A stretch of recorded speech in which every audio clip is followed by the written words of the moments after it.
Hey everybody, welcome back to Heroic Studios Gaming. I'm the host, Scott. We're going to do another Maximum Apocalypse installment, which is, I know, what many of you have been waiting for. And I'm joined with a few players today. Hopefully they can get through the Quickstart, which it's titled Get to the Van, and borrowed directly from the board game, the same name. So Maximum Apocalypse is my post-apocalyptic game that's currently getting ready to get to Kickstarter sometime soon. We're going to lay out and doing some art stuff. We've got a few art pieces coming in. One of which is in the corner over here. If you guys are watching from home, if you're watching on the Zoom, you can't see what I'm pointing at. But down at the bottom is one of our art pieces. This is not one of my art pieces. This is one of my characters. So we'll go ahead and have everyone introduce themselves. I guess we'll start based on what I'm looking at in my four squares, and we'll start with the character named Mike. Why don't you, Adrian, introduce yourself and your character, and then we'll go to the next person. Hi there, I'm Adrian. I'm going to be playing Mike, who's a mechanic / scientist. His background would be a survivor from a robot uprising, most likely in a scientist facility of some sort, where once he escaped the apocalypse, he became a mechanic, and that was more of his effective trade in the new world. I muted myself. Cool. All right, so the next character we'll talk about is Sue. I know. Okay, so Dr. Vesuvius is a veterinarian turned hardened survivor after the apocalypse. She goes by Sue, and I don't know how she stumbled upon this group, but now she has their backs, and we're just trying to get it together. Perfect. And then finally we have our veteran and his dog. All right. My name is Cory. If you're watching us on AbTab or any of the other live play stuff, actual plays, you've seen me play before. Today I'll be playing, let's go with it. All right, we're going to be playing Jackson Mason Henry. He is a grizzled veteran of the apocalypse. He's probably one of the oldest guys anybody knows. And he's got his best friend with him. She's a blue-nosed pit bull. Her name is Bebe Girl. It's his love. It's the only thing he has in this life. Well, besides you two. At least for right now. Yeah, for now anyway, right? Probably had a few groups that he's been part of over the course of the apocalypse survival situation. Except that it is the early days of the apocalypse, because that's the adventure we're going with, and so maybe not. Maybe these are your only people that you've ever done. All right. I like that, actually. Yeah. So the first things first, Maximum Apocalypse, the RPG, is based on a board game of the same name, if you guys didn't know that. And it's a D100 percentile game system, so we're going to roll these guys primarily, which is a percentile die and a ones die. And you might want to have a third one ready, because there are times when you might have advantage or disadvantage, in which case you'd roll a third. So we can get to zoom in. Those are the dice you're going to need to play 90% of the game. The other dice that you'll have are the standard dice. You'll have D6s, D8s, D4s, etc. And you just need one to play, but you might need two if you want to be, easy about it, because the way that the damage code works, and that's what these are used for, damage goes up in scale. So it'll be 1d4, then it'll be 2d4, then 1d6, and then 2d6. But it'll be 1d6 plus 3, 2d6 plus 3, and then it jumps to 1d8 plus 7, and 2d8 plus 7. So it scales upward. And so you always have a baseline that is above the previous line. So there's always a minimum damage that's higher as you go up. Everyone cool on that? Understand what dice you'll need? Cool. Just giving you time to Is it okay if I'm using an app that rolls dice for me? Is that cool? How would I know if you hadn't said anything? Just kidding. Yeah, no, it's fine. Totally fine. Just okay. Don't lie. That's all I ask. I trust people not to lie. No. I mean, not that you would. You're rolling dice at home anyway, so you can make up numbers. I'm just saying. No, it's fine. Totally No fine reason with to me. play to win, man. I mean, I have that one. roll I do bonus. have a friend who does the thing with the app where it's like, oh, the app isn't working. Oh, look at that! I got a nat 20, and I'm like, bro. Oh, okay. Don't want to be that person. Right. If I die, I die. You know, and like in this game, I would say that it's not common to get 2 crits, because a critical success in this game is a 0-0-1 on a die roll, and it would be weird to say that that doesn't happen more than once in a game session. But I actually had a game session where Joseph Sterling, a good friend, rolled a 0-0-0 twice. And tried to re-roll and rolled another 0-0-0 on one of those. I was like, you got to be kidding me, man. 3? Like, statistically, that shouldn't have happened. So, yeah, he got ran over by a truck. Did not work out so well. But anyway, so those are the 3 dice you're going to need to play this game. And if you look at your character sheet, let me grab one. I had one. I just pulled it out. If you look at your character sheet, you're going to have, and everyone at home might see these one day, you're going to have some stats. They're right there. It's this section, which is really, there it goes. So you're going to have the stats, those stats right there, and there's going to be those numbers that are associated with it. The way that this game works is this first number is what's called your threshold number. This is the number you have to roll below to succeed in an action. All of the skills are directly based on those stats. So basically, that's the area you're going to want to look for everything. And like, for example, your combat stats or combat skills are over here. It's basically just the fighting skill, ballistic skill, and agility. So they're all linked to a skill, and so you just want to roll below those numbers here to succeed. Every one of these skills is directly linked to those stats, and that means that you can attempt any skill action you want, even if you don't have what's called proficiency in it. The difference is that when you roll to do a skill that you're not proficient in, like say stealth in this case, you are going to try to get below the agility number, but you're going to have to roll at disadvantage. So you'll have a third tens die that you roll, and then you'll take the higher of the 2 tens rolls when you roll them. So that would be how you get disadvantage. When you're not efficient or proficient in one of those, it's always going to be through agility? No. So if you look, it's the linked skill. So if you're going to be trying to do a mechanics roll here in this character, they're going to be rolling intelligence.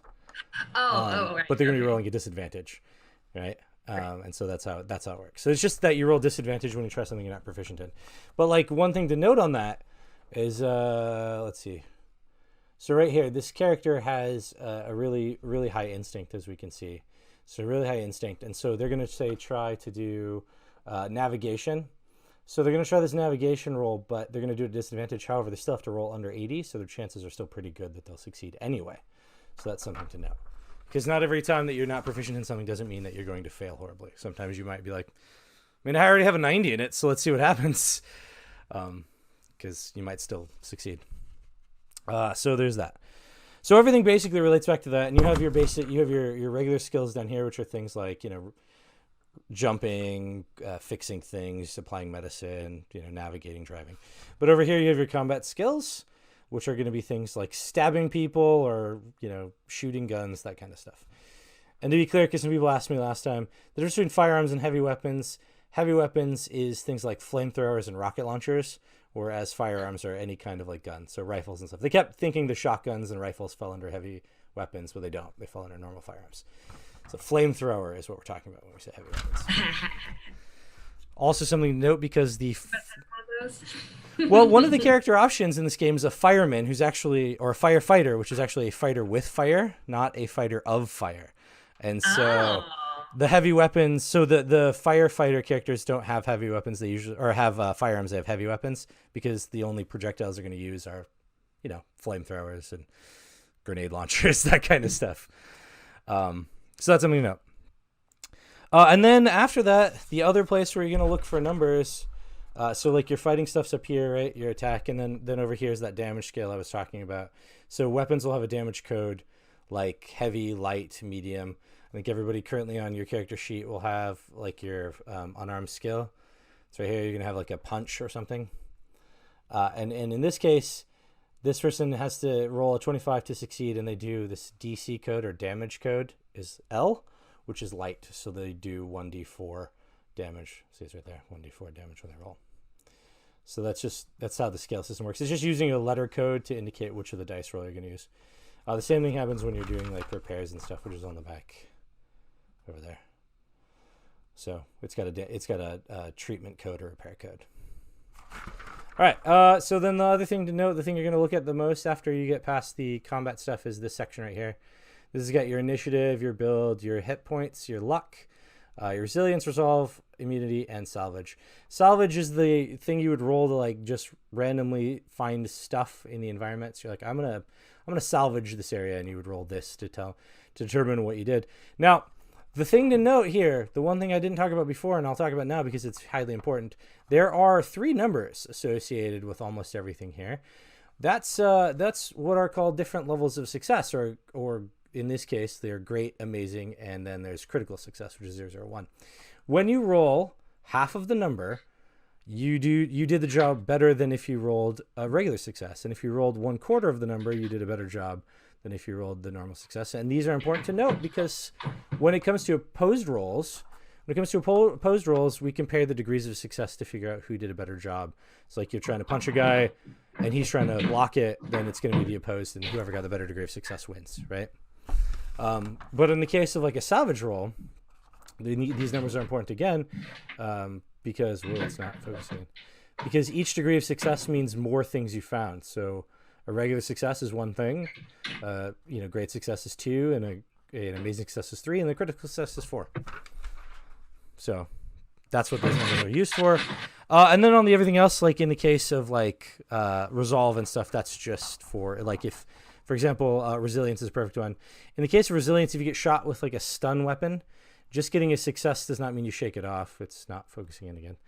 It doesn't mean you shake it off. That just means like you manage to keep standing. But if you get a great success, then you shook it off. That kind of thing. And your initiative, this is the last piece, and then we can start the story. The initiative is a static number, so we're not rolling for initiative in this game. If that'll ever focus in, there you go. It's a static number. So in this case, 8 and 3, these are numbers that we need to note. The very first round of combat. So combat is broken into action phases. So at the beginning of combat, I break it down into 4 action phases. And each action phase costs some initiative. So you have 8 or whatever your number is, and that's the order that I'm going to go in on the first initiative or the first action phase. I'm going to go in initiative order from highest to lowest. Then I'm going to -5 from everybody's initiative. And if you still have numbers, then I'm going to go from highest to lowest again. So in that case, 8 would then become 3. So 3 would be somewhere there, and I would go down that order. And then I'm going to -5 again. So that it's going to keep going until eventually there are 4 action phases or there's no initiative left. And then we start the next combat round. And that's important to note because if you're a character like, I think the veteran has 3 action phases that they can act in because they start with like 11 or 12 or something like that. They get to act more frequently, and so they'll have a 3rd action phase to do something, and then the combat round will start over, and then they'll probably be first again, so they'll get to go back to back. So that's something to note, but we'll get more into that when those sorts of things happen. I just wanted to make sure that you guys knew where to find it on your character sheet. Cool. Okay, does anyone have any questions before I start this story of this adventure? No? That's a lot to take in, but I'm assuming you'll just remind us of all of it as we play. I will. I just wanted to get it out of the way in the beginning so that we knew where we stood when things start happening. So people like... Cool. When I say, hey, so what is your initiative or something, you can be like, oh, yeah, it's here. If for armor, it says I've got 5 armor and then I have 8 health points. Yep. Is armor something that like soaks it, or is it something that? So the way that armor works is because this is a post-apocalyptic world, everything breaks down. So everything will fall apart, and you'll need to repair it. In the case of the armor, when you take damage, the armor takes the damage first before it hits your health points. So if you have, say, 5 armor, then 5 damage will immediately get soaked by your armor. Your armor will then be 0, and then whatever remains will go to your hit points. And armor is broken until it's repaired. Yep. And that's where the sort of the mechanic character comes in, because you repair armor with a crafting skill, which you can do during combat. And so you can roll up and try to throw some armor points back into somebody's armor. Now, there's a thing called component pieces, which we'll get to as we go along, but you need those to do that. However, you could just roll up and be like, here's some armor. And then they have armor to keep surviving. Everyone else, you guys all have armor. That's the one thing you do have. What you don't have is any other gear. If you looked at your proper character sheets, you should have no weapons aside from your fists and no food or anything like that. Okay, so we're totally stripped of everything, pretty much. Basically, yeah. That's not good. And the reason for that is because this adventure is an adventure where you're spurred to go find things. Right. All right, so we have a veteran, a surgeon, and a mechanic, right? Is that correct? Did I get that right? Yep. Yep, okay. Yeah. Just want to make sure I put you guys in the right place. Veteran. Yep. I'm playing the vet, and then Veteran, mechanic, surgeon. Yeah. I have a little cheat sheet on like order of initiative for the actions, but for whatever reason I'm missing the first page. I guess I misplaced it when I printed it. Surgeon. So I'm just making sure I get it logged in there. And then there's the dog too, right? I think the dog goes before the mechanic. Nope. Dog. The dog has its own round. The dog has its own initiative, yeah. So it does its own things. Sweet. It actually has its own commands it can be given. It's got its own stats. Oh, hey, I found the mission sheet. Cool. All right. Cool. Okay. Does this dog can it do attack or find stuff or fight in battle with us? Yes. Oh, I got things and stuff. You'll see. Yep. Okay. So, and we'll get to the right page. So you over here. All right. The sirens were the only warning you had before everything went to hell. You were lucky enough to survive the initial stages of the apocalypse, but now your resources have run out, and your food is gone. By this point, you know that help is not coming. There's only one chance for you now. Find some gear, grab some fuel, and get out of town. In the town you're currently in, it's been completely destroyed. It's just a big wasteland of half-destroyed buildings, rubble, some useless car parts hanging out on the sides of roads, knocked over street signs, etc. There's not much going on here, and there's definitely not any sort of animals or anything to hunt. If there were, you've already hunted them out. So there's nothing left in this town except for one place which you haven't been to yet, and that's the 2-story shopping mall in the center of town.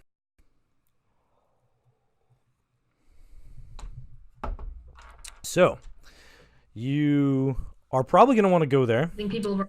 Oh. I'm sorry, I didn't catch that. I spoke. Oh, sorry. Go ahead. No, you go ahead. I spoke when you were trying to speak. That was my fault. Oh no, it's just are we gonna try to head there, or do you think people have raided that already? Well, it might be our only shot. We don't have a vehicle, do we? Just So I guess that's No. the thing. Mike, when's the last time you seen a car, man?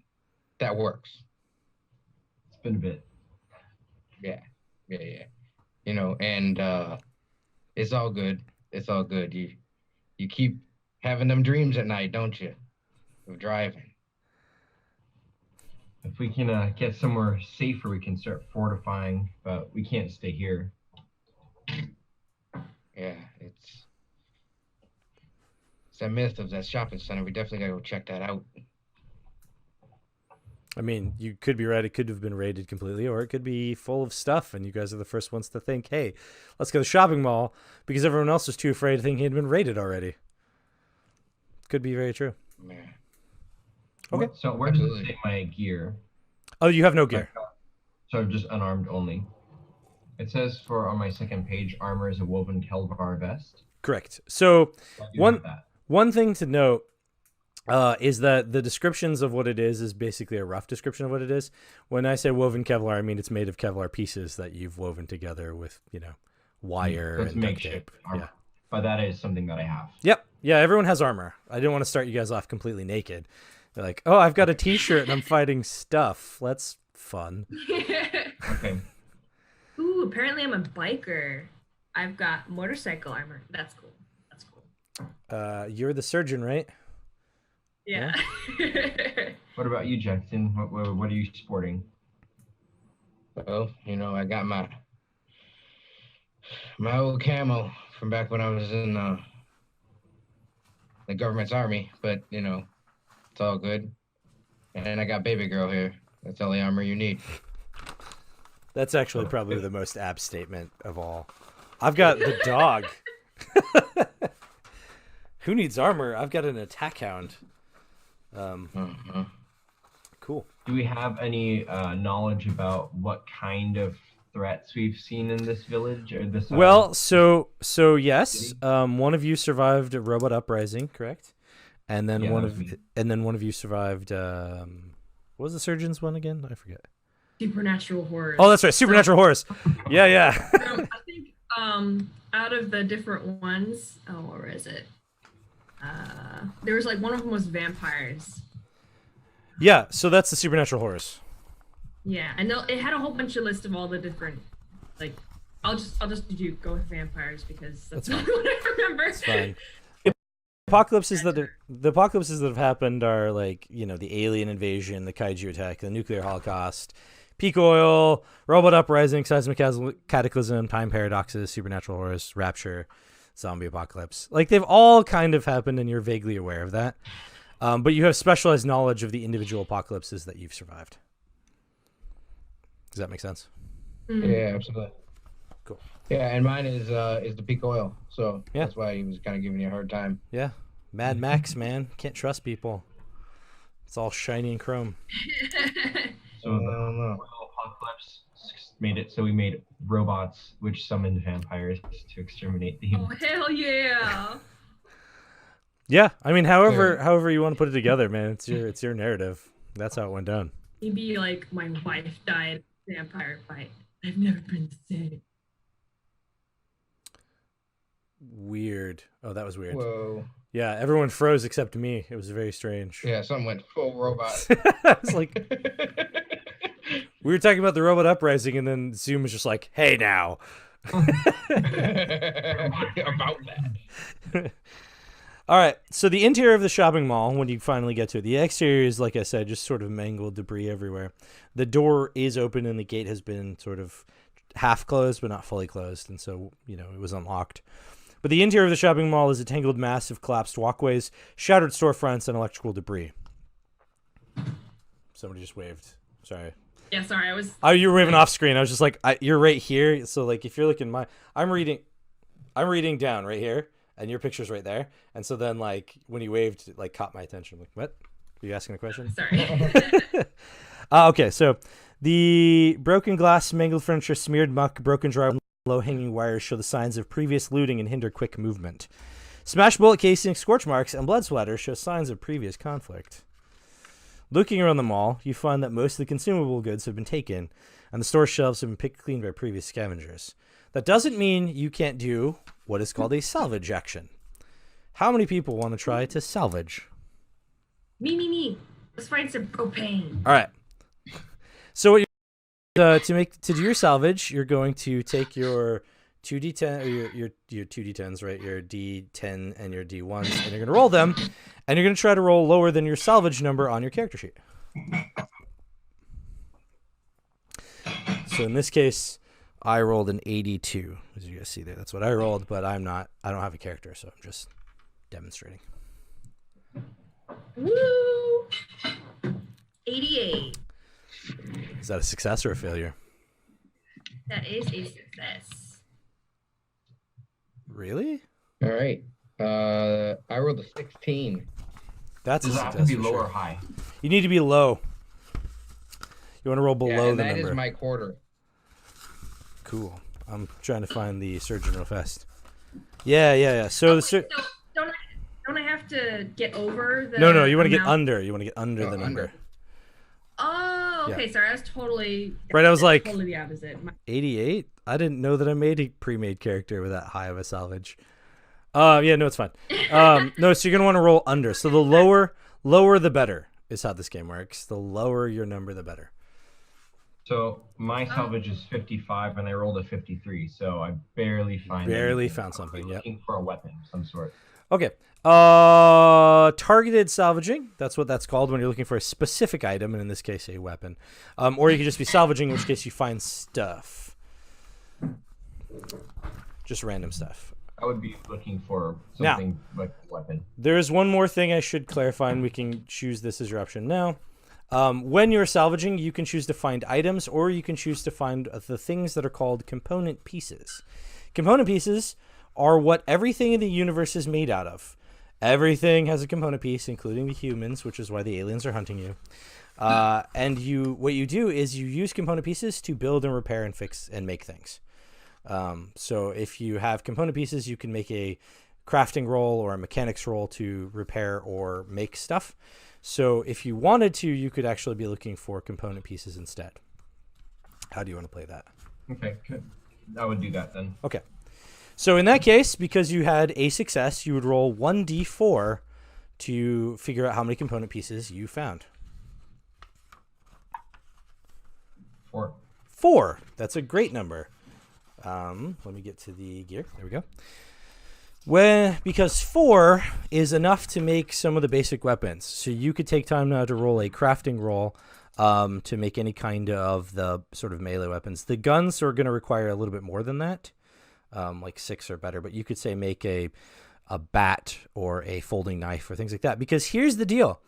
Component pieces are undefined, small, undescribed pieces of things, and so they can make anything. So, for example, you could be like, oh, I'm going to take this door apart, and I get all these component pieces, and then I'm going to use that door to make a baseball bat.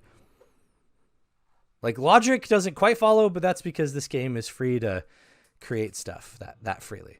So you have 4 component pieces. The way that it works is you basically are going to pick one of the items. I'm going to tell you right now, with 4, you can make everything up to a sledgehammer. The only thing you can't make is like an axe or a spear, which is weird to say, but they're the high damage piercing weapons. So you need 6 for those. But you can make machetes, combat knives, chain whips, hammers, bats, sledgehammers. So you could do that. Does that make sense? So I would want to make something that it's like a sledgehammer would probably be a good thing against robots. So I would like to attempt that then. Okay.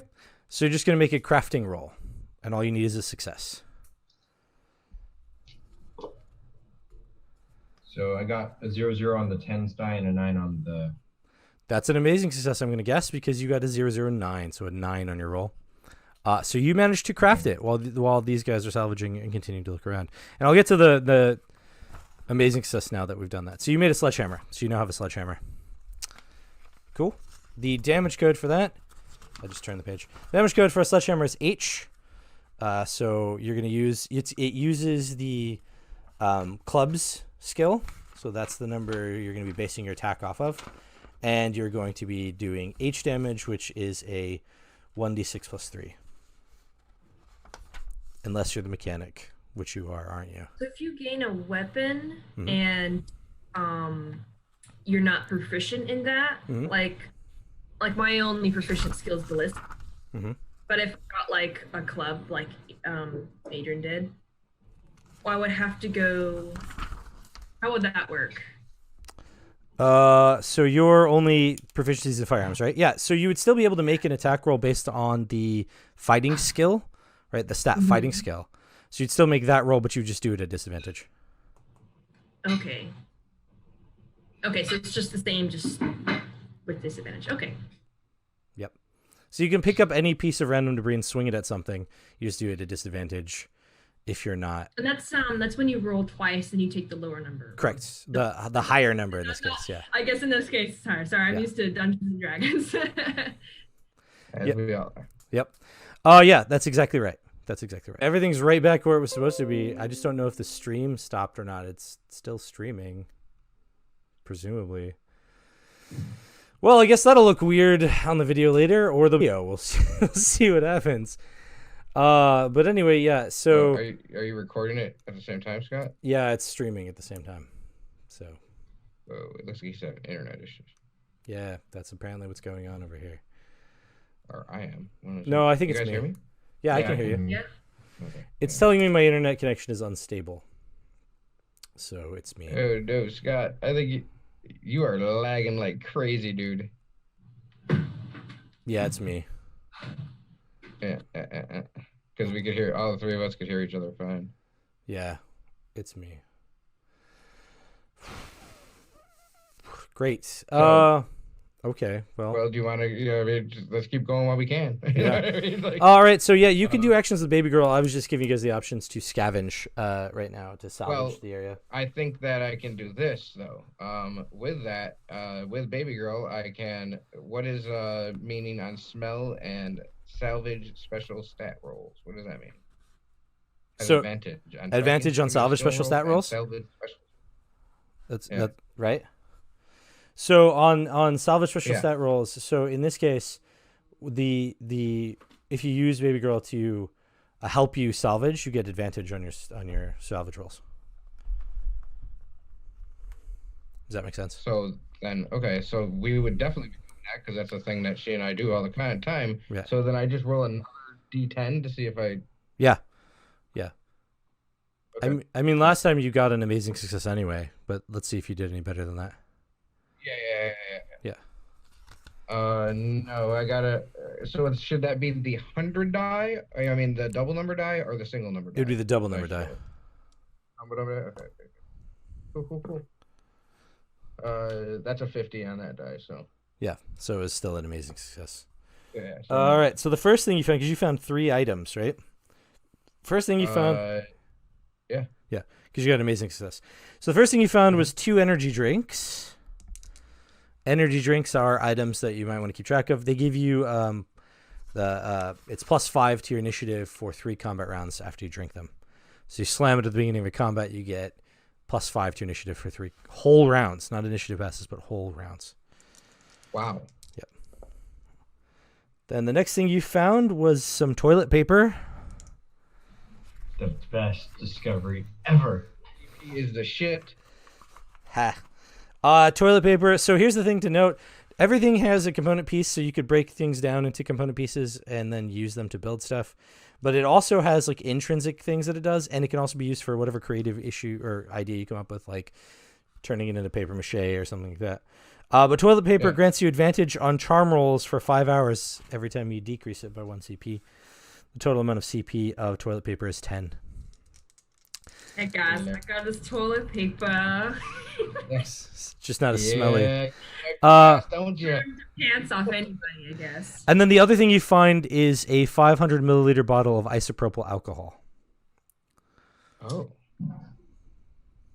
That's good. That's got plenty of uses. I mean, combined with some toilet paper, you could even make a Molotov cocktail.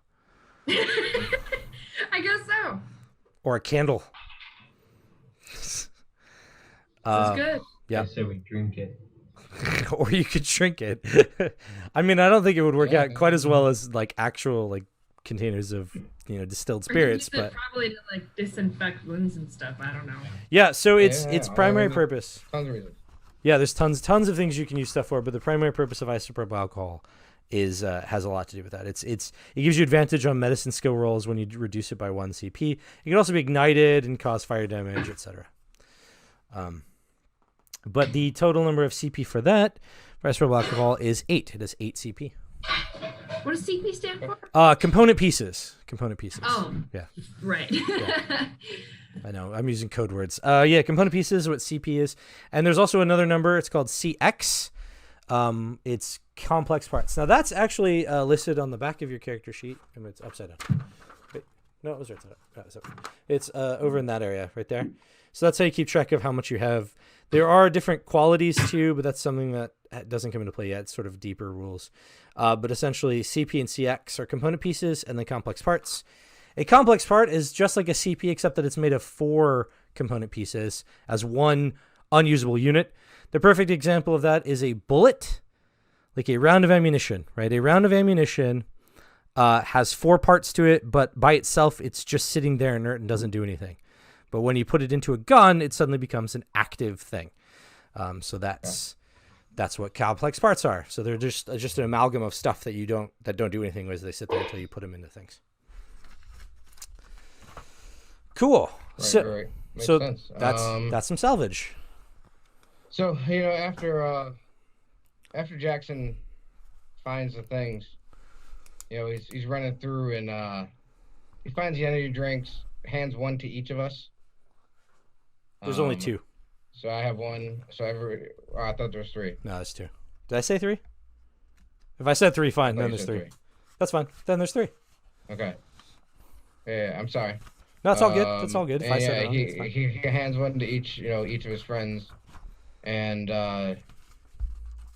then comes across the roll of TP and goes, "Oh, this one's for me." Oh, I haven't had a good ass wiping in months. Whew. The leaves aren't doing it anymore. and then around a few minutes later, finds the alcohol, and it's like there was actually a beam of light that was coming through the ceiling, where it broke through, and it just, it kind of caught his eye. Baby girl runs over and comes back with it, and he can't believe what he sees, and he calls over, "Hey, Sue, this is crazy, but we found a bottle of isopropyl alcohol." Excellent. Excellent. Next time one of you is close to death, I can help you out a lot more. Or we could just drink it.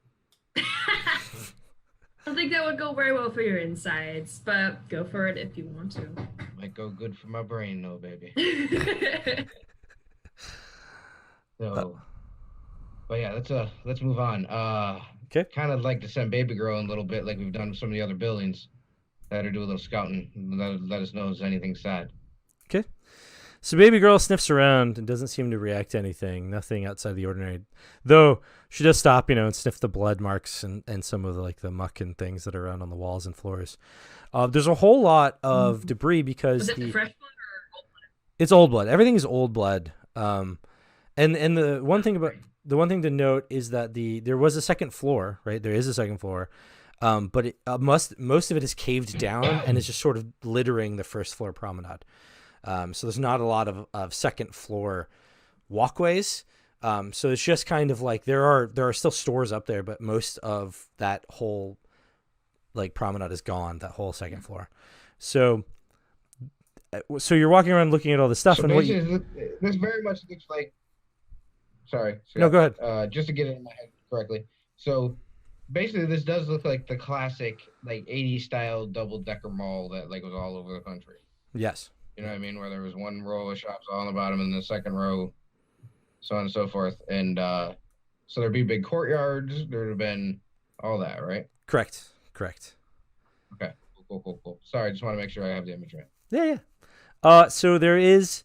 You do notice when you're looking around and walking around, a baby girl sniffing around, that you notice that there's a sporting goods store on the second floor that has been barricaded. Now, currently, by the looks of the marks on the roll-up cage, there might have been a fight outside of it, but there's only a very small landing outside of it that leads to an escalator that comes down. So it's essentially a staircase because it's a non-working escalator that comes down to where you are. But there's nothing, the rest of that area around it has caved in, and so it's just that one landing right in front of the sporting goods store. And does the escalator lead up to the landing? Yeah, so the escalator is right up, and there's a little bit of a landing on the other side too. It seems like the center area sagged in and fell, probably from seismic cataclysm stuff. But yeah, the escalator goes right up to that landing right in front of the sporting goods store. Should we go check it out? The barricade? Yeah, I would. Why would that be barricaded? There's something in there. Drivers? People trying to keep us out, or just people out, or somebody. Or maybe trying to keep something in. Seems a little dangerous either way. Can I tell if there's any signs of other people that have been in here recently? There is some signs of people recently, but the recent was more than a week or two ago.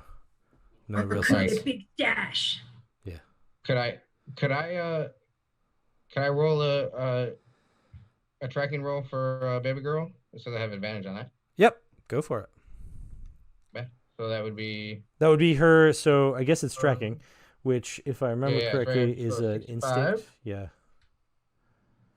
And then she has advantage, so I roll an extra one of those little dudes. Let's do that. That is a. Wow, that's bonkers. It's an actual 65, and I rolled 60 on both die. Whoa. Nice. insane. So Now, she is even make the roll or does it not? what? Does 60. even make the roll or Yeah. So the okay? 65 was what you had to roll it's below, right? actually a 65. Yeah. So it's a 60. Okay, so cool. Yeah, 60 is a success. Yeah. So yeah. No. It's an actual 65. Oh yeah, no. So when it And hits, I it's still a rolled 60 success. on both of the 2 die. It's Yeah. really weird. Like you said, it's one of those weird rolls. Right. Yeah, no. The number is also a success. You have to go if you're above that number is when you fail. So if you hit the 65 or below, you succeed. That's sick. So yeah, I send her off with the with the track command. You know, I just look down at her. I go, hey, my friend, you need to go up to that barricade and make sure you don't see anything or smell anything that ain't supposed to be there. And he kisses her on the forehead and pats her rear one time. Looks up to Sue. He goes, "Gonna give her a kiss for good luck or not?" If you'll let me. Hell yeah. Baby girl, you sleep with her every night these days. Yeah. Give her cheeks a little scruff. Yeah. And she gives you a little snort and kind of looks up at me real quick, does one little spin, chasing her tail, and heads up that escalator. Cool. All right, up the escalator she goes. When she gets to the top, she sniffs around by the barricade and then just seems to like sit and look around and then starts kind of panting a little bit and then turns back to look at you guys. But she looks down through the hole in the ground because she can still kind of see you from there. And she seems fine. And does she point at all? Because she would have been trained that if she if she sees something that she's interested in, she like a dog would point. You know what I mean? She finds nothing, and there seems to be no reaction to her approach to the door. Fantastic. Yeah, it's clear. Why don't we make our way up? Yeah. We'll go. Cool. Hey, Mike, you made that sledgehammer, and that shit is dope.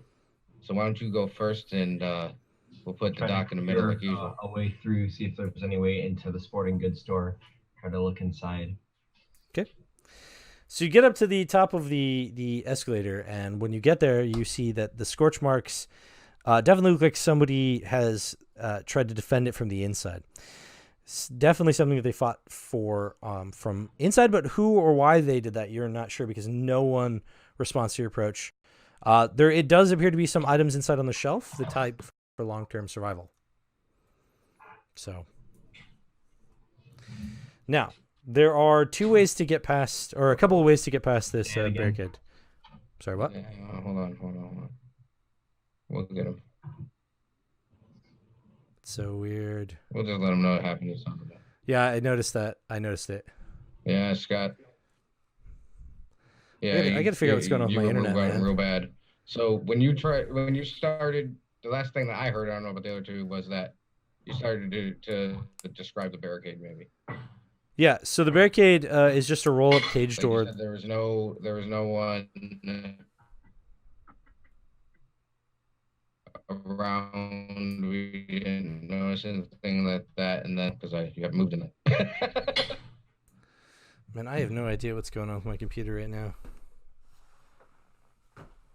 It's bonkers. Yeah, something is up. I'm seeing a message that's saying that your network bandwidth is slow. Are you seeing that? Yeah, what I keep seeing is your internet is unstable. Oh. Scott, unfortunately, the best thing almost for that every time is just to restart. It really is. You know what I mean? Because if you're not having legitimate internet issues, it's just because your computer's like, I don't know what to do. Yeah, I'm a little worried that there's stuff going on in the background. You want to just keep trying? You have good connection now. Yeah, let me try some stuff real fast. Yeah. That's what Sorry, guys. I'm huge into RP, so I'm gonna RP almost anything that I do. Don't take it the wrong way. Right. Stop.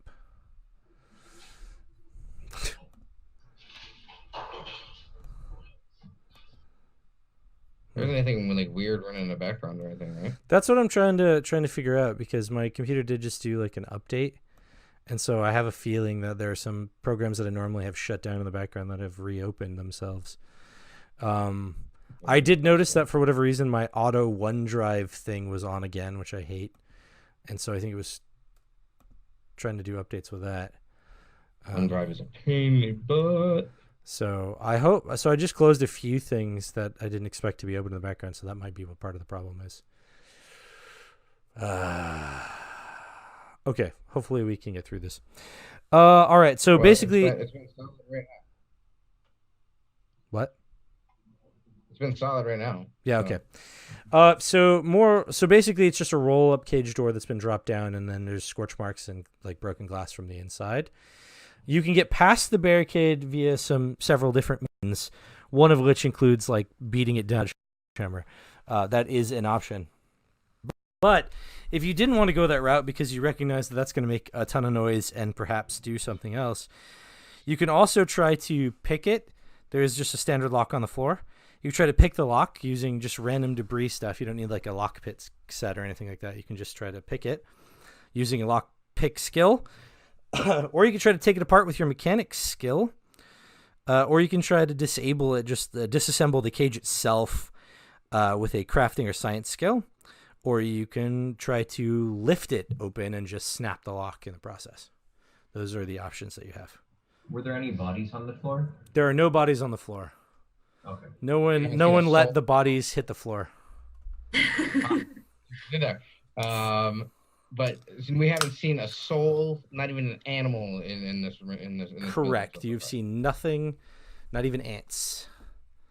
So it's eerily quiet. It is eerily quiet, and there is some electricity. There are flickering lights all over the place, but there's not like a steady electrical hum. Yeah. I feel like Mike should probably pry the lock off with the sledgehammer. Well, I could try to open it. Is Yeah, anyone I have lock. lock picking? I do. Okay. You could do that. Any skills?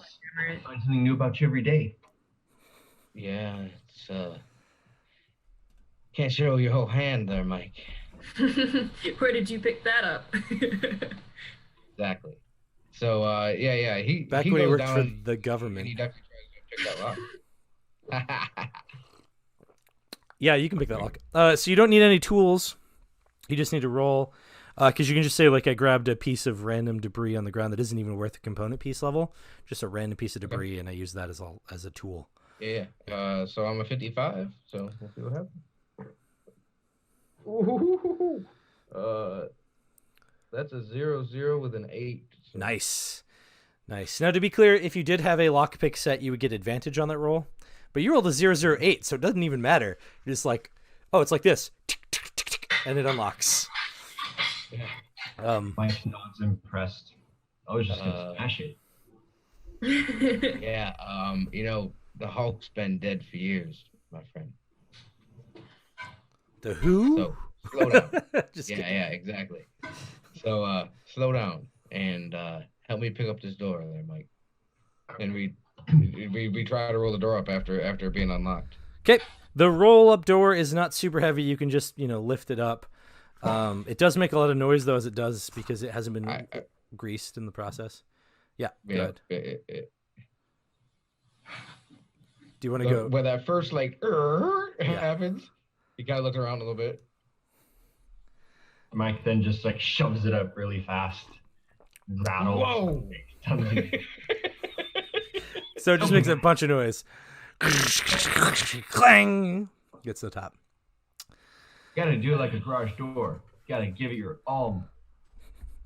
Or you might have just let every ghoul and zombie, whatever might be in this damn building. Pretty sure this building's empty. And Mike's gonna go in confidently. Cool. So once past the gate, you enter the store. You notice in the dim flickering light that there are a few more items on the shelves than you had previously seen from outside. But most of the store's inventory is missing. This is especially evident in the prepackaged foods, weapons, and ammunition aisles. You can see shoe tracks and scratch marks on the ground and in the aisles that suggest there has been at least one struggle here recently. So here's what you do find, and you might want to get a pencil ready or a pen ready to write down some notes, because you might want to remember that you have these things. Here's what you find, each of you find, without having to make any salvage rolls. These are just things on the shelves. Each of you finds a backpack. Yes. The backpack can carry up to 100 CP of stuff off of your body, so it doesn't count as encumbrance. You find an empty... Oh, sorry, there was a note that came up. An empty plastic canteen can hold up to 2 food units of water. In this game, there's a thing called food, and you have to eat it in order not to get hungry. Hunger damage eventually accumulates to the point where you starve to death. Objects like the empty plastic canteen can hold food units. And the amount of food units you have to eat is dependent upon the size of your character, which we'll get into in a moment, because we'll first get through all these gear, and then I'll talk more about that. The next thing you find are 10 matches. Each of you has 10 matches. You find a flashlight. You find a lithium-ion battery. You find a rain poncho. You find 30 meters of rope. And a special this adventure only item called the game bag. It was originally an item that was in the basic gear list from the core rules, and I removed it for some reason, and it appears nowhere else except in this adventure. The game bag can hold 2 food units as well, but it's a mesh bag, so those 2 food units can either be used to eat, you can cook them that way, or smoke them. You can also use the game bag by filling it with some food objects, hanging it in a tree, and then waiting for predators to come by, and then you kill them and eat them. It's a clever little object. Those are all the items you find. You also find, each of you, a belt knife. It's a weapon that goes with your weapons. It does average damage, which is 2d4. It's based off of the blade's skill. And it is balanced so that you can throw it with advantage.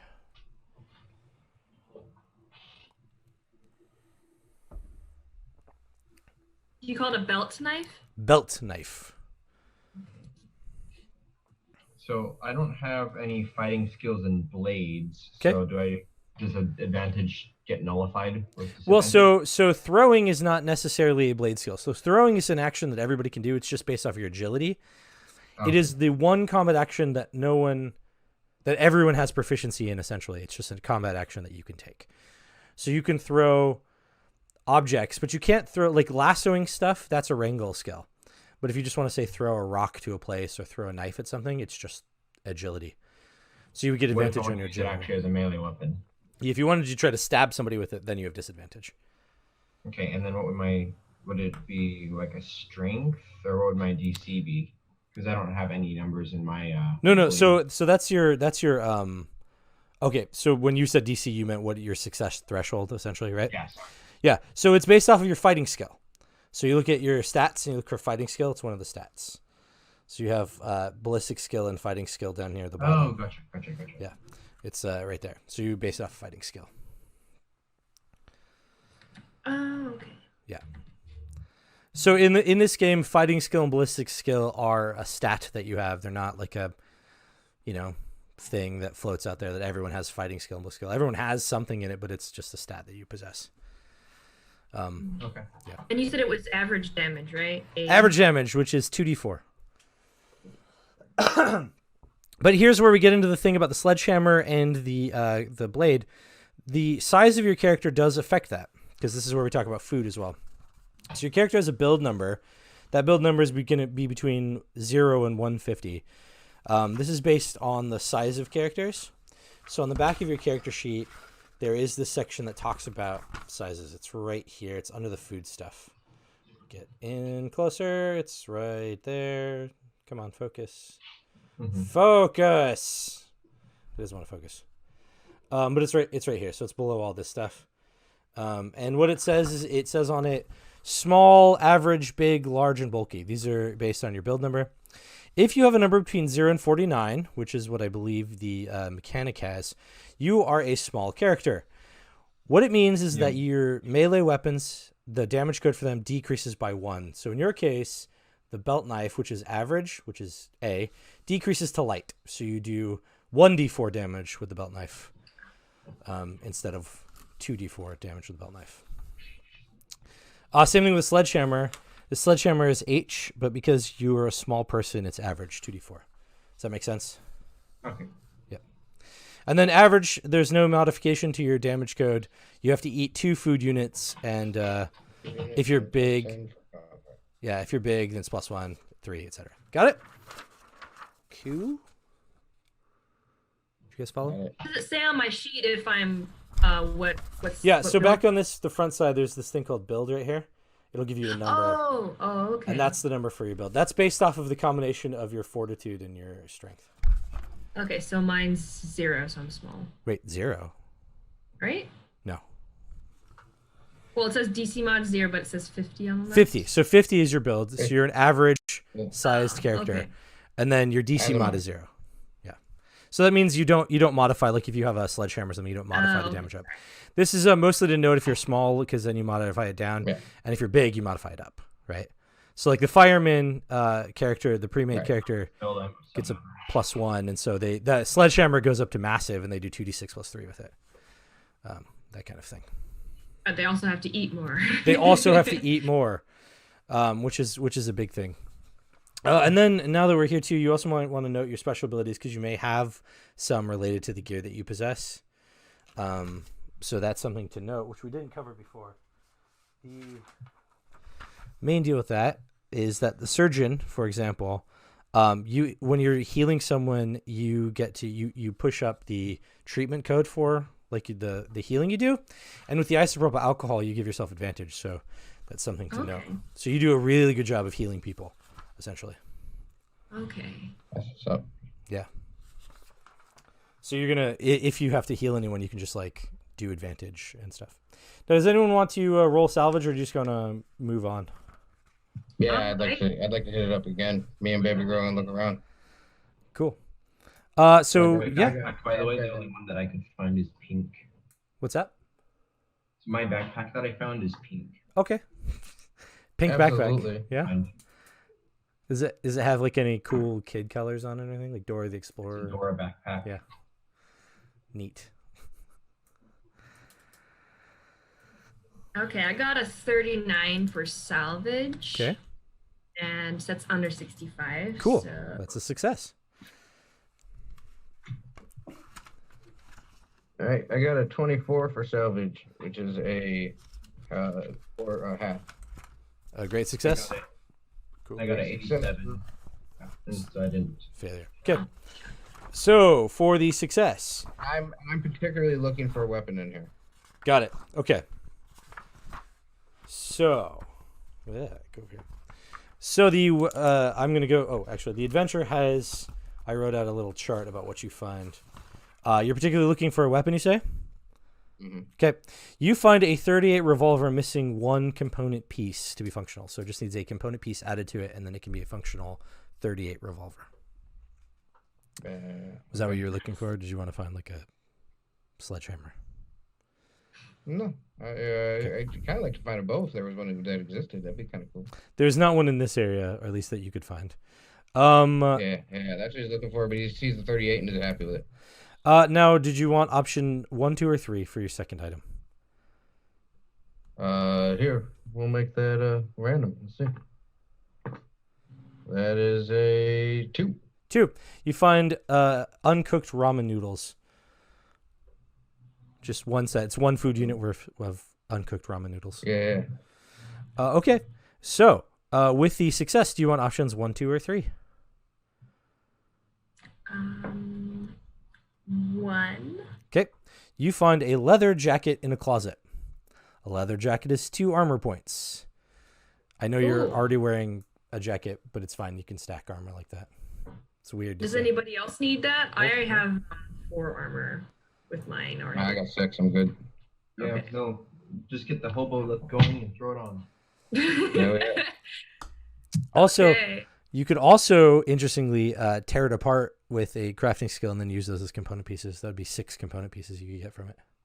Oh, this would be like leather or thread. Or Yeah, you something just like tear it into leather strips or something. Yeah. Okay. I might just keep it on me until later. Yeah. Also, it doesn't hurt because if your armor gets destroyed, you can just slap it on and then you have more armor again. Yeah. Okay. Yeah. You said it was So, component pieces? 4? If it leather jacket is 6 component pieces for 2 armor points. It's 3 per armor point. Okay. Okay. right. So, I find this revolver and I bring it over to Mike and I go, you're the guy around here for this. Think you can fix this bad boy? Yep. So, Mike, to know, What is it missing? Is it missing bullets or? it's missing a component piece to be a functional gun. Bullets are another matter entirely. Okay. It's probably like missing like a grip or something. Yeah. Spring inside the, triggering mechanism or something like that. Here's the thing too, now that I've mentioned the special abilities. I'm sorry, what? I don't have any component pieces because I made the sledgehammer. Oh yeah, that's right. Okay. Do either of you find anything that So I can use? here's something that I didn't clarify before because we were just sort of going through the rules. So I'm like adding rules as we go so that you guys can understand. Now that you have a hold on how salvaging works, you can actually, when you succeed on a salvage roll, you can continue to salvage an area, but the success requirement goes up. So if you try to salvage again, you have to get a great success or higher to find anything. And then if you do succeed and you salvage again, you need an amazing success or higher to find anything. And then if you try again, you need a critical success to find anything. Does that make sense? What if I failed my first If you attempt? failed, you have to stop. You just didn't find anything, and you're So like, I'm done. Yeah. I'm happy with the Dora backpack. So I can salvage one more time. I just need a great success. correct. And so can Jackson over here. Yeah, absolutely. And so you guys can be salvaging for component pieces if you get a great success. Yeah, I'll just be examining the revolver, trying to figure out what's missing. Yeah, that's exactly what Jackson is doing. Okay, I'm gonna see if I can find any more food, and I did get a 17 out of 32, so I think that's a good success. Yep. Ooh. Okay. You find a can I'm of a fighter, chili. brother. Chili. Yeah, it's an unopened can of chili. It's 2 food units in a can. 2 food units. So now, can we combine things to make more units so we can all eat? Yep. Yeah, if you wanted to like, Ramen in the chili. yeah, cook the ramen and the chili. Yeah, totally.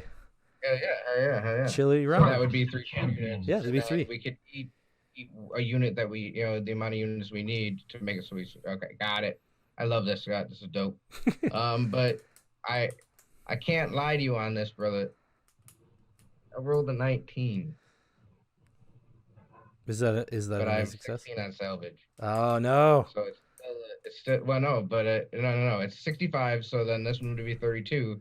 So Then you did fine. I got a great success. You got a great again. success. You You find. know what I mean? Yeah. And I'm looking. Now I got this gun. Nah, yeah. I'm looking for ammo. Oh, you're gonna look for ammo. You're not gonna look for component pieces to put it together. Oh yes. I'm actually going to do that. Sorry. So you're gonna find 2d4 component pieces because you got a great success. This is how it works. So roll 2d4. I don't know. I suck on D4s. I just gotta get one more foot. I mean, I could roll it for you. Oh, I got it. Okay. I'm over here not rolling anything yet because you guys haven't come across stuff that I roll for. The noise thing, while he's gone, I'll explain the noise thing. So the noise you made, it increases what's called an enemy attraction gauge, which is a stat that I use to determine when you get randomly attacked by stuff. It's a useful tool for a game master because it, A, can be used for random encounters, B, can be used to figure out the timer of like when something might trigger in the adventure, and then B or C or 3 or whatever it is at this point, it can be used to when you're doing a hunting roll to try to hunt stuff. It becomes my number to roll against you, so it becomes an opposed roll where you're trying to track something you want to find. It becomes my stat to roll to try to beat, and then we do an opposed roll that way. So if you made a ton of noise, then you're like, okay, now I'm going to go look for the deer in the woods. I go, great, I have a really high stat for this, so good luck. So that's what that number is. It's called the enemy attraction gauge, and so I just basically track how much stuff you do. I love it. Yeah, I might actually might ask you for that, because that might be useful in many more systems. Yeah. Yeah. So I got 5, right? So I add those two numbers together. I'll say 2d4, and then yep, I got 5. 5. Yep. So that's how many component pieces you find. 5 Do I roll a craft or? Yeah. So you're gonna roll. In this case, it's mechanics, because guns have mechanical parts. Here's the thing, though, to note: your character's special ability is that you get a advantage on crafting and mechanics rolls. It says maintenance, I think, on the character sheet. It meant to say mechanics. It's a typo. So you get advantage on this roll. Dope. So it is 46, which is still, it's a success, but it's not the middle one, so it's just after the normal success. Yeah, it's just a success. That's enough to put a component piece into a gun to get it functioning. Nice. Yeah. So you now have a functioning 38. Ammunition with the other pieces. You could try. You have 4 remaining. You can make 1 round of ammunition. Jackson, do you want me to stuff all this stuff together so it fires? As attractive as that sounds, You can still salvage. That's another option you still have. Yeah. Now we can just retain those pieces. Correct. I can try to make them into something later. Yep.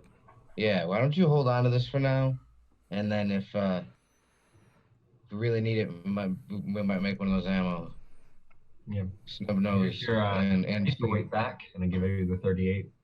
Yeah. And he does that thing where he opens up the chamber, because it's got the barrel chamber. And he spins it once and puts it in there, and takes it out, as you shouldn't do with a weapon. Dry fires it. You know what I mean? And so the hammer goes. He goes, "You didn't disappoint again, Mike. I won't do that again. I'm sorry." Just make sure when the time comes for shooting, you're shooting at the right things. Yeah. Hopefully don't find those weird mushrooms like we found the other day. Never know anymore. Funny story. One of the items you can find are psychedelic mushrooms. Cool. I just made that up in my brain, but apparently it was on track. It's in the equipment of the core book. Yep. But have we all already today, or? I'm sorry. Yeah. What? Are we under the assumption that we are hungry, or are we not hungry? You guys ate last night, so you're fine right now. The hunger only comes in when you sleep and wake up. That's when the hunger applies. Oh, okay. Okay, so we don't need to worry about that right now. No, you can eat at any point today before you go to sleep, and you should be all right. Okay. Okay. So I can run the last time and try? You could try. Both of you could try. Oh, no! A 5! Nice. Nice. So you found more stuff? Yes, you found more stuff. I did not. Okay, do you want options 1 or 2 or 3? 3. 3. That's lame. I'm gonna give you 2. You find 6 rounds of ammunition. Well, 3 was matches. Oh, nice. And you already have matches. Okay, so how many matches? No, you find ammunition. I'm giving you ammunition instead of matches. Oh, okay. Since we already okay, so Found like a stripper clip full of 38 or something. bullets. What's up? Yeah, because you want these bullets. Yeah, they're. I'm just gonna say that they're any kind of ammunition you want, so they could be the 38 ammo. 38 stats if you want them to be. You can make them into something else if you want them to be. I'm giving you control. I think we should do that because that's the only weapon we have that needs ammo. So they're gonna be. Yeah. Makes sense. Okay. So the stats on the 38 is that it does average damage. So these are average damage ammunition. The 38 is concealable and reliable. What reliable means is that if you roll a 001 on your attack roll with it, you re-roll, or a 000, sorry. If you roll a failure, a critical failure, you just re-roll that. You don't critically fail with it. Oh, so It has 5 that it holds in the cylinder, and it every time you fire it, it increases the EAG by 2. FYI. All right. Load that up. No, I mean he totally does, and puts the extra round in his pocket. There you go. Now it. And do you want yeah, go to ahead. do you want to try your luck and see if you get a 001? You technically can re-roll again. There, Sue. oh, me? Yeah, you're the only one who succeeded. Oh, You I can thought roll. I thought I could only. No, you can still try. Success, I can't get any. You can still try for 001. Yeah. Okay, I didn't get it. Okay. Yeah, I didn't imagine that you would, but Yeah. I'll give you that chance. Okay. Only 1/100 chance. So you guys, now that you've like salvaged this place thoroughly and found a bunch of stuff and are kind of armed better than you were when you walked in. You were armed with a sledgehammer and some fists. You're now armed with a sledgehammer, some belt knives, and a gun. This is a much better situation. But as you're finishing up in here, you realize that there was one door you didn't see in the back, and it says manager's office. Over the door is a yellowed light that flickers 3 times before it comes to a steady beam. What do you want to do? I'd like to watch that light for a little bit to see if that changes. Okay. Are there any windows, or is it just a door? Just a door. It says manager's office. Okay. Can I go listen at the door? Sure. Is it a wooden door? It is a wooden door. Okay. When you go to the door and listen, make a perception roll for me. So I need less than 70. Because And I got an 85. Okay, now we get to talk about one other thing about this game. Because you finally failed something that you might want to do again. There is a stat on your character sheet. It's or a special stat. It's right there. It's called luck use per game. Luck use on the character sheet. That's the number of times in a game session that you can re-roll a failed roll. So, if you wanted to use that, you would -1 from that, and then you can re-roll that roll again. You just re-roll it. So I have that's consumable. I can basically use a point and make it go down to 39. No. It's the luck use, not luck as a stat. The luck as a stat's a different thing. No, This is it's the over, luck use over it's here. over to the right of where the health points are. Yeah. It says luck use.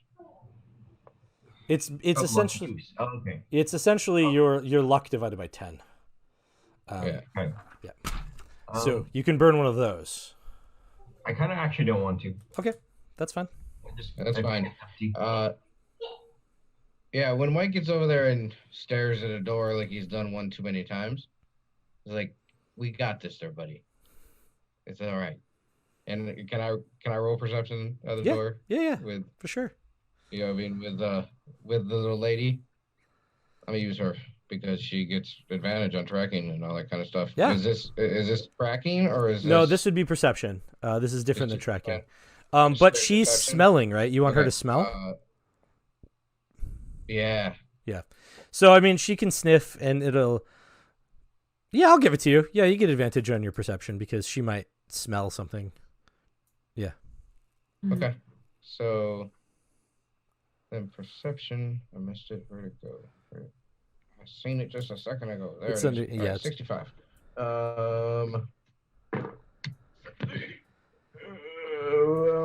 We didn't see shit, but I'm gonna use luck. Okay. Because we saw maybe negative things. So give me just a second. I'm trying to set this up so I make sure I know. I'm gonna draw my belt knife. Belt knife at the You ready. know. Yeah. So I roll the whole thing all over again, right, Scott? Yeah, correct. Okay. Much better. That's a 54, Cool. and my luck is a 70. No, you're not rolling against luck. You're rolling against the instinct again. Does that make sense? Whoa.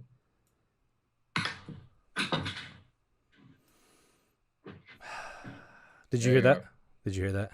Nope, I hear now. Okay, so you're rolling against the instinct, not your luck stat, but that's fine because you said it was 65 Okay, before. so So then, all right. So it was a 54.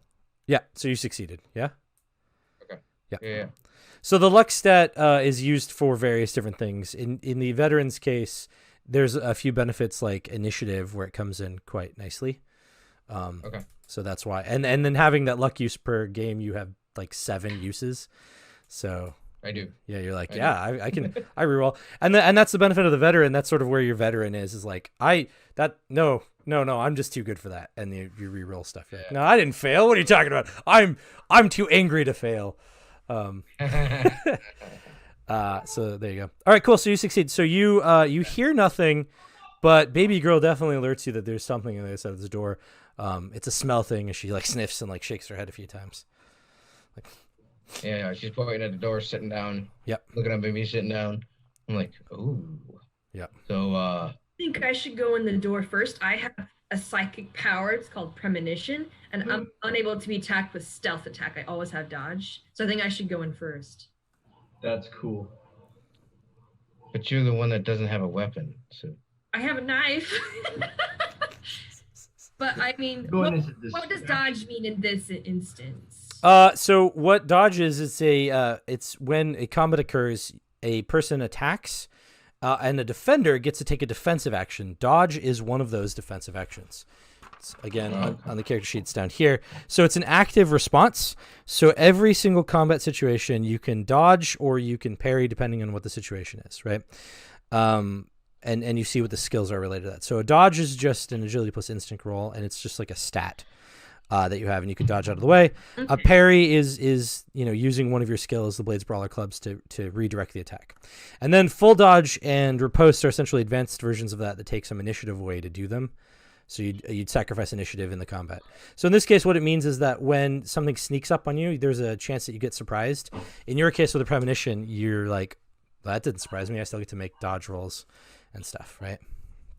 So okay, yeah, I think I gotta do that. I'm gonna slowly open the door. Is it locked? I'm gonna try the handle very. So the door isn't locked. In order to move the story along, it is not locked. Okay, so I'm gonna slowly turn the handle and creak it open, or hopefully not creak, but. Yeah, I'm gonna post up on the door frame next to where it opens, so I can pivot right in if need be. Okay. I'll be right behind with the flashlight just in case it's dark. Mm-hmm. Cool. Yeah. As the door opens, you get hit with a smell. Please roll for me the resolve special stat. Resolve. All of us? No, just her. It's right there. Mm-hmm. Okay. Mm-hmm. In between resilience and immunity. Yep. Okay, so mine is 72 and I got 52, so I got under. Cool. So the smell is the smell of decaying flesh. It's gross and disturbing, but it doesn't affect you that much. You're like, ugh.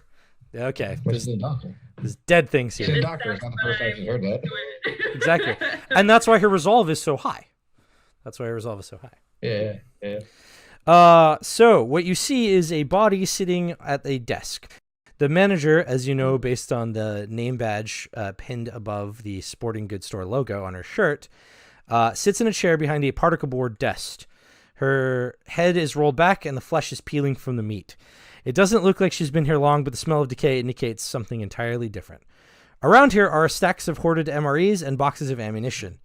Behind her, leaning against the wall, is a lever-action Winchester rifle, an emergency fire axe, and a recurve bow. On the desk, within arm's reach, are a 9mm Glock 17 and a 357 revolver. What? She was trying to hold out back here, but something else got her. Either disease got her or something. Who cares? Look what we got. We might get infected, Christmas. It's like, jackpot, but are we gonna get infected with whatever she's got? Well, how about we stay in here long enough to scoop this shit up, and then we don't find it. Okay, I second that. We should make sure the body stays dead. Yeah. Can I do some like perception on the body, like take a closer look at it? Yeah, do you want to approach it or do you want to stay back where you are? How far away is it? Is it like... It's only like 20 feet. Yeah. I might go like a little bit like halfway closer and then take a look. Okay. I take aim with the 38 that I already have. Okay.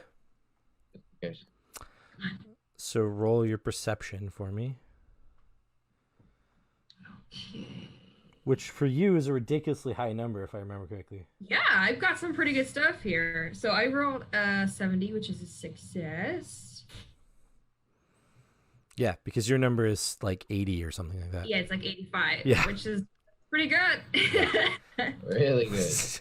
I mean, that's sort of where your strengths are, right? Yeah, this is definitely a dead body that was, from what you can tell, probably the Z virus. Which, virus. yeah, the Z virus. Uh-oh. I can only imagine what that means. I know what that is, right? Yeah, the zombie virus. That's what it means. Yeah, the zombie virus. Wait, I mean, what else the fuck is it? Okay. And as you come to this realization, before you can say anything, the body starts to move. I shoot immediately right towards his head. That's what I figured, because you said you were posting it ready to shoot. You fire one shot. Let's just see if you hit or not. This thing's not going to dodge, so just go ahead and roll a firearms attack. Okay. And all right, so I have a 60. I don't have anything with this. All right, yeah, let's do it. Yeah, I didn't miss that at all. It's actually pretty close. I have a 60, but it's a 54. Nice. All right, so you can roll damage if you would like. Actually, you probably should. Go ahead and roll damage. So it's 2d4, right? Yeah, correct. That is 6. That is enough to kill it. So your shot kills the zombie and goes, and the head rocks back, and it dies. It just falls limp in the chair. Falls over backwards, a line of blood spray in the air. Mm-hmm. Yeah. It's like, that's gross, and don't touch that. Now, to simulate what would have happened if I had rolled the dodge, which I normally would have, I would do this. In this case, the zombie was going at you. The zombie did get a success on that, but because you had a success, the zombie had a success. When the two meet, the attacker wins because the person initiated the combat wins, so you would have hit. This game is brutal like that. Oof. Sick. Love it, love it, love it. Definitely. And he goes, whoa. There's like a ringing in everyone's ears probably as this shot. Yeah. It's a pretty small room. It's but he just kind of, he shakes it off and he goes, there's more of those where this came from. Let's get this shit and get the fuck out of here, please. Okay. Mike is going to go in and start trying to shovel all the MREs into his Dora backpack. Okay. There are 5 MREs. MREs are 3 food units each. What? And as far as... So first thing... Okay, go ahead. That's how many boxes of ammunition there are. It's the max number. You said there was a rifle, right? There's a rifle. Yeah. There's a rifle. There's a bow. There's a whole bunch of weapons in this room. Mm-hmm. A whole bunch. Yeah, and there are now apparently 8 boxes of ammunition, and a box of ammunition contains 20 rounds. So it's 160 rounds. I think you guys are set for basically this adventure and any adventure you use these characters in. Yeah, so, okay. So, yeah, exactly. Any adventure ever play, ever. Post-apocalypse what? Yeah, right. We hit the mother load here. Can I do all right. dibs on that bow? And he looks over you and goes, okay, then I get that rifle. You get the rifle. And can I get the semi-automatic, the pistol? Oh no! And he turns over, and he turns it over once. He turns it over another time, puts the round that he has in his pocket in it, and goes, "You fixed it. It's now yours, Mike." But I want that one. Here's the 38. The revolver thing. All right, so the things in the room, there was a 357 revolver and a 9mm Glock 17 for the pistols. There was the recurve bow, a fire axe, and a lever action Winchester rifle. What is a fire axe? A fire axe is a emergency fireman's axe. It's the kind of axe. Yeah. It's It's a two-handed It's a axe. brawl weapon, right? Yeah. It's a brawl weapon. It's a blades weapon. Yeah, it's an axe weapon. Okay. It's the strongest of the melee weapons essentially. All right. So yeah. I take the 38 and I hand it to Mike, Mhm. and I pick up that 357. 357 is a 6. Okay. Well, what was the block? What damage code? The Glock is a heavy damage code. The one downside about the Glock is it's unreliable. So that means when you roll 96 to 100 or 95 to 100, 95 to 100, then it jams and you have to spend an action clearing it. However, it also has the ability, the trait called mag, or magazine. Because it uses a magazine, you A, hold more ammo, and B, when you go to reload, if you make a successful palming skill roll, you can reload as a free action. It doesn't come into the combat actions. So you just reload and continue doing stuff. Oh, that's sick. And it that's holds 16 rounds in the magazine. And then as far as the Winchester, I'm sorry, 16 rounds in the magazine. 16? 1 6? 16. 1 6 in the magazine to the Glock.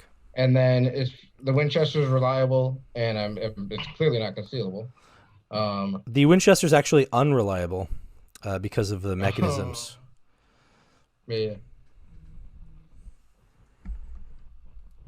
All right, and the revolver is reliable? The revolver is reliable. Yep. Is the 357 concealable? It is. All right, and is there a special thing for the Winchester?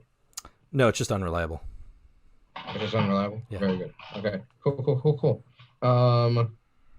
So we have everything we need, basically, for whatever we might do here. We got all the food, we're good. The recurve bow, by the way, the damage code on the recurve bow is A, which is average. The one problem you're facing right now is you don't have any arrows. Yeah, but it says I can make that out of component pieces, right? What's up? Can I go search the desk and do a salvage check? Okay. You were saying something about the arrows. Sorry, I didn't catch it. Oh, it's just I can make that out of component pieces, right? It says 2 per arrow. Yep. Okay, so that's not too bad. I rolled a 55 for salvage, which is my requirement, so that's a success. Oh. Barely. Barely find anything. All right. So you find. What do you want to find? Just component pieces. Okay. Just stuff. Okay. Then roll 1d4.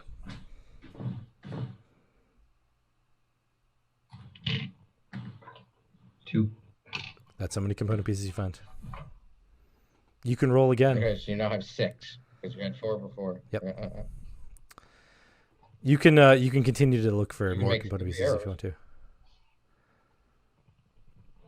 Well, I'm going to just keep going until I can't. Yep. And I can't. 63. Okay, there you go. That's all right. You got 6 component pieces, which in theory you can make into 3 arrows. That's a thing. Can I do that part? Yeah. And then we'll move on to the next part. Thanks, Mike. It's always great to have a mechanic in the party. Yeah. So success. Good on you, Mike. Do I need to do per arrow or? No, what'd you get? Sorry. 43, which is a success. Okay, so in the case of batch per arrow? crafting, because you're making a series of things that are exactly the same, so you had a success, just a regular success? Yeah? Mm-hmm. Did you roll with advantage on that? Because you have advantage on crafting. That's what your special ability is. Okay, you want to roll another one and another tens die? And then that's a 4. Okay, that's much better. A 4 is awesome. So based on that, the way that batch crafting works is that you would just basically roll a number of well, because you're not in combat, you're going to be rolling, let me look at my little cheat sheet, 2d4 plus 1 per degree of success. So like a bunch. So basically you're going to, like the minimum already is 6. You're going to use up all of your component pieces and you can make all 3 arrows in one shot. So just that one roll. And you made all the arrows for her. Does that make sense? Okay. That's it. So I've got how many arrows? 3. That's how many component pieces you had. When I lose you, because it's based on me. It's weird. Anyway, can you hear me? Yeah. No, we're here. Okay, Yeah. cool. There's a weird lag on my end. I see myself about a half second after I speak, so whatever. Okay, so you were saying something about getting out of here, and I said that there was a smash bang, and then you were saying something, and that's where I lost you. Oh, we didn't do that. I was just asking Yeah, about. we didn't even hear Smash Bang. Yeah. Oh, you guys didn't hear that Yeah. part? You. I mean, We should you get grab out the of here. axe. Okay. Okay, so Okay. what you hear is a breaking of glass from somewhere down below. It sounds like it's kind of coming from all around, but you know that it's coming from down below on the first floor promenade. What do you do? All right. What does this? The area in which we can walk into. What is the? What is the layout of that? Is there cover or anything like that, so I can go out and take a look and have baby girl? Yeah, you can go out and take a maybe. look. It's basically just a landing with no railing or anything, and it looks down into the lower level. So as you come out of there, you can see people. So you're trying to like stay with cover, right? And you don't want to get seen, as it were. Yeah, stealthy. Yeah. Yep. Quiet. So looking through the gaps in the fallen and broken second floor thoroughfare, you see ashen people, their skin peeling from their hands, hanging from the bone in meaty strips of bloody gore. Their mouths are half open, and an unconscious moan leaves their leathery throats. You watch as they shamble in from the exterior facades of the shopping mall, their dragging gaits slowly making their way through the mall. You know that because of the debris, you can try to escape, but you're going to probably have to go right through them. You cannot stay here, and eventually they will probably figure out where you are. However, as you stand on that landing, you see that directly across from the sporting goods stores on the other side of the collapsed gap is a door labeled "Employees Only," and a sign above that says "Emergency Exit." We gotta sneak over there. Yeah, but there's a big gap. How far is the gap between it? The gap is about 10 or 15 feet, roughly. It'll take a jump to get across, but you probably could make it. Oh, so Or we could tie a rope to the end of one of our arrows. You could shoot on the other side and climb across. Yep, you could also do that. Mike, You're still muted, Mike. Even I didn't hear you. Oh, I was thinking that we could do the arrow trick is what I was thinking too. Yeah. I think that sounds like the best idea. I'm kind. You know what I mean? As she's setting this up, I'm constantly scanning, making sure that nothing comes close. Has the rifle, sighted down. Make sure that unless I have to use it, I don't want to. Yeah, you really don't want to. Definitely don't know where. The rifle makes noise, but the other thing about the rifle is that it has advantage at mid-range. Ranges on firearms are right below the chart on like Right. Yeah. See. So it has a disadvantage on short and close range, so you'd want to clip them at mid-range. The ranges are fluid. They're on the side. Essentially, the area right next to you is close. The area within like one movement is short, and then everything beyond that, like in two movements or so, is mid-range, and then things that are farther than that are far. And So- what are they to us right now? Right now, they're in between that sort of long and medium or long and mid-range range. So in a round or two, they'll be in the mid-range, and then they'll be moving toward short range. How many are there? There are 3 of you, so there are 60 of them. 60. Yep. There's 1 horde per player in this adventure, and there are 20 in a horde. So Wonderful. So I guess Um. tying that rope to the arrow and shooting it across. Yep, shooting an arrow is an archery skill roll. Mm-hmm. So Archery. I'm not proficient in it, but my agility is higher than my ballistic skill, so that's why I wanted to go with the bow. So I guess But you're also rolling with disadvantage. Be crapping out, and because it's kind of time, we should. I think that I'll cinematically get you through this part. Because the arrow failed, right? You can try the luck. You could try a luck reroll, or you can have someone else take over and try it. Oh yeah, I forgot about that. Yeah, I'll definitely use that. That would be a good idea. Okay, so that worked much better. That is a success. Okay. So there you go. So you succeeded on the luck reroll, so you managed to get the rope across. Cinematically, with a lot of effort, You guys can get across relatively easy. The question is, how does the B-girl get across? You've maybe seen with soldiers with their dog, and I'm just a tire. The holstered attack dog. Yeah, I'm just tying her right to me. Okay. So you make it across, and when you get to that emergency exit door, you open it up. There's a long hallway that leads to a fire escape door. Through that... Shine the flashlight. Yeah. Is it dark? It is dark, and that's where the flashlights come in. Yeah, flashlight on. Yeah, because we're over time, and I don't want to keep you guys too long. I know some of you have things to do. And was I able to retrieve the arrow I shot? Oh, yeah. So let's do that real fast. When you shoot an arrow, you can make a salvage roll, and for each degree of success, you find an arrow. So you shot one arrow, right? So all you need is a success on a salvage roll to find it again. Okay, I failed. And I'm not gonna luck that. We gotta go. Yeah. And so it chipped in the process and stuff or whatever anyway. So even if you salvage it, it's just broken. So it's not really anything. Okay. Yep. Let's get out of here. Go to the fire escape. Okay, so you get to the fire escape, and when you go down, it leads not to where you'd expect, i.e. a door out, but leads to a garage where sits a van. Yeah. Now there's more story and exposition, and if we had time, there's a challenge in here, but essentially there's a van for you guys to take and escape with. And... Well, Jackson, we found our car. Yeah, when was the last time you saw a working car, man? Once we had the petrol to make it work there, Mike. There's enough to get you to the end of town, so maybe you can find some in town before you try to leave. Yeah, sick. And so the conclusion of this adventure is that the mall and the setting sun disappear in the horizon as you put distance between yourself and that place. Before you, the road is an open promise of a future that you feel is an illusion. You have escaped the dangers for today, but tomorrow will bring further dangers. You don't know if this means you're lucky or unlucky, but you continue on into the encroaching night. Nice. Yay! Cool. This is Lizzie, by the way. Hello. She is adorable.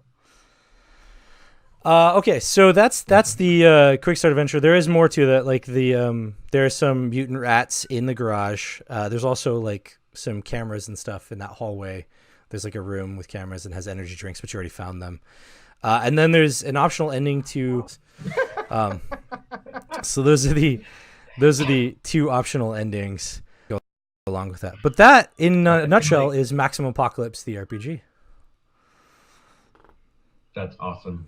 That's I feel really like cool. It should end with like the van peeling out of the garage and like dirt shooting up behind it. It drives out of the town, and then just you see a front picture of the van, and behind it this alien disc ship starts coming after them.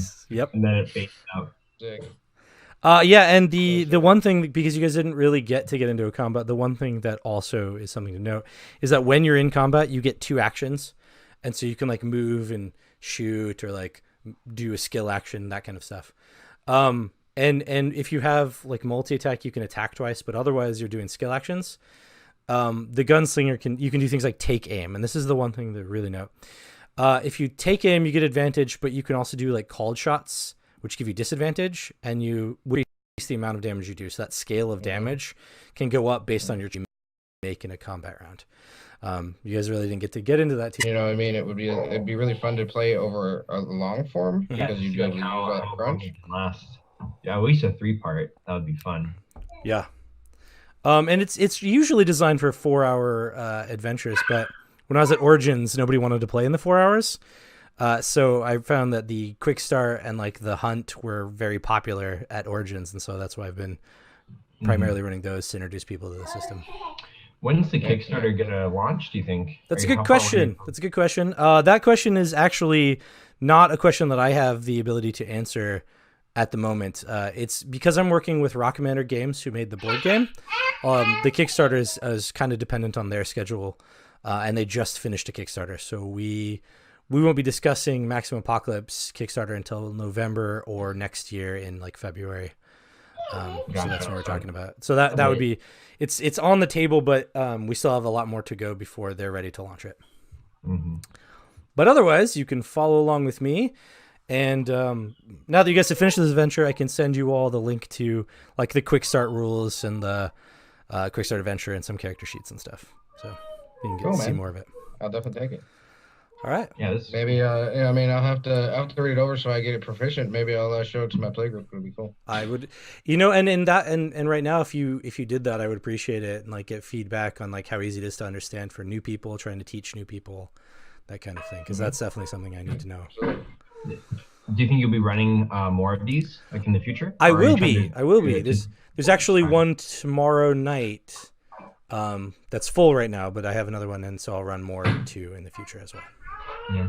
Well, keep me posted because I would love to play again. I think this is great to learn it, and I think it'd be more fun. Like, I mean, if each group has to like go through this, but if it's like someone who's learned it, at least played once, the second game would be easier and flow. Yeah, way more fun. Get more stuff done. Yeah, So I'll be For down sure. to playing it. cool. Yeah, Super crunchy, man. I love it. All right. Well, I'm glad you guys enjoyed it. Thanks for coming out, and I don't want to keep you from your stuff. So have a good day, and everyone at home that watches this, as broken as it is on YouTube, thanks. Cheers. Yeah, good luck with that.